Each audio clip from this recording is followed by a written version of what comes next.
এই যে এই বোতলটা সিল থাকে, হ্যাঁ, আপনি এটা ভালো আছে কি না খারাপ আছে এটা দেখার জন্য এখানে একটা মনোমিটার থাকে। এই মিটারের কাঁটাটা যখন সবুজ স্থানে থাকে তখন এটা কার্যক্ষম, যখন সবুজ দাগের থেকে পরিবার চলে যায় তখন এটা কাজে অক্ষম। তবে এখানে একটা সময়সীমা থাকে, যেমন 1 বছর। 1 বছরের ভিতরে যদি আপনি ব্যবহার না করেন সেক্ষেত্রে এই পাউডারগুলো জমাট হয়ে যেতে পারে। কিছুদিন পর পর আপনি এটা উপরে নিচে করবেন, পাউডারগুলো যাতে জমাট না বাঁধে। জমাট বাঁধলে হয় কি, এটা পরবর্তীতে আপনি চাপ দেবেন, প্রেশার দিলে বের হবে না। এখন এটা আমরা খুলবো কীভাবে? এই সেফটি পিনটা আমরা চাপ দিয়ে খুলে ফেলবো। খোলার পরে এই সেফটি পিনটা আমরা টান দিয়ে বের করবো। বের করার পরে আমরা হাতে নেব, এই নজলটা তাক করবো কোথায়? আগুনের দিকে। তবে এটা ব্যবহারের ক্ষেত্রে কিছু গুরুত্বপূর্ণ মানতে হবে, সেটা হচ্ছে বাতাসের অনুকূলে এটা নিয়ে করা যাবে না। বাতাস যদি আপনার দিকে আসে, আপনি মারলে এই পাউডারগুলো আপনার নাকে মুখে শ্বাসযন্ত্র করতে পারে। সেই ক্ষেত্রে কি হবে? আপনি ক্ষতিগ্রস্ত হবেন। এই জন্য বাতাস যদি থাকবে তার অপোজিট সাইডে আপনি এটা দিয়ে কাজ করবেন।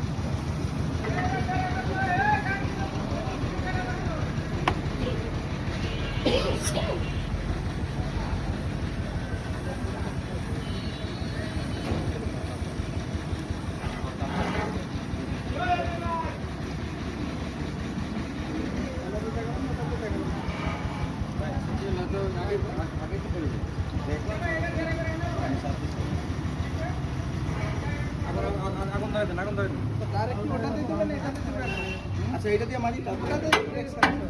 এটা হচ্ছে এক্সটিংগুইশারের ব্যবহার, ঠিক আছে? এক্সটিংগুইশার দিয়ে কিভাবে আগুন নির্বাপন করা যায় একটু দেখেন সবাই।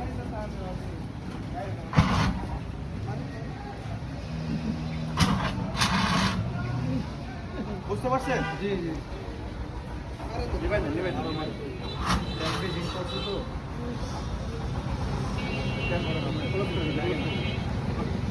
আবার একটু আগুন ধরে, আবার আগুন ধরে। আপনারা কেউ নিবে? না না, এই যে দিলাম বস্তা দিয়ে, বস্তা দিয়ে। আবার তেল দাও, আবার তেল দাও।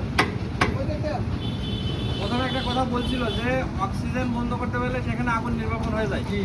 মনে করেন আপনার বাড়িতে এটা নাই, সবাই যে থাকবে সেটাও কথা না। তাহলে আমি আগুন লেগে গেছে, তখন তো আমার অক্সিজেন বন্ধ করে দিলে, অক্সিজেন কাট আপ করলে আগুনটা নিভে যায়।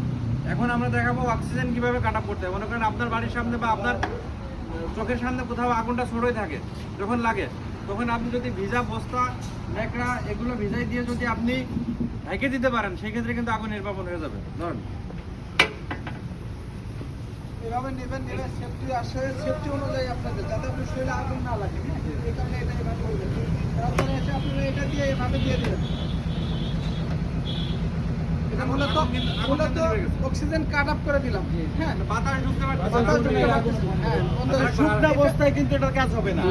শুকনো অবস্থায় কাজ হবে না, কারণ কি, এটা হলো পাটের বস্তা। যখন আপনি পানিতে ভিজাবেন তখন মোটা হয়ে যাবে, তো ওই বায়ু প্রবেশের জায়গাগুলো আটকে দিবে। লাগবে না ভাই আপনার